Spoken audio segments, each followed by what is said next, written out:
So నేను పెట్టుకుంది ఏంటంటే మనకి చాలా అభివృద్ధితో పాటు మనకు కావాల్సింది ఖచ్చితంగా పర్యావరణ పరిరక్షణ కావాల్సిందే మనకి.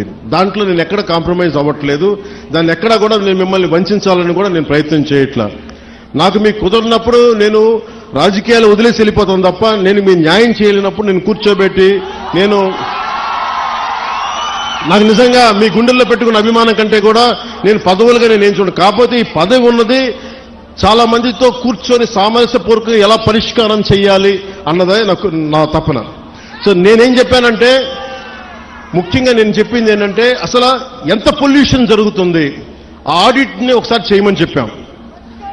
మీరు లోపలికి వెళ్ళి వేటలో వెళ్తే ఎలా ఉంటుందో అలాంటి పరిస్థితుల్లో మీరు ఏమి అనుభవిస్తున్నారో అది చూడటానికి నేను కూడా పడవ తీసుకుని ఒక 2-3 రోజులు తర్వాత ఇక్కడే మన కాకినాడ పోర్టు నుంచే మొత్తం వెళ్ళి ఈ కోస్టల్ లైన్లో ఎక్కడైతే పొల్యూషన్ ఉందనేది మన మత్స్యకార యువత కానీ నాయకులు కానీ వాళ్ళు చూపించిన ప్రదేశాల మేరకు నేను వెళ్ళి దాని నుంచి నేను స్వయంగా నేను పరిశీలిస్తాను. 1.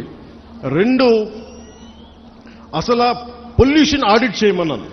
అది దివీస్ కావచ్చు, అరబిందో కావచ్చు, డెక్కన్ కావచ్చు, చిన్న చితక పరిశ్రమలు ఏమున్నాయో, అలాగే నిమ్మకాయల చిన్న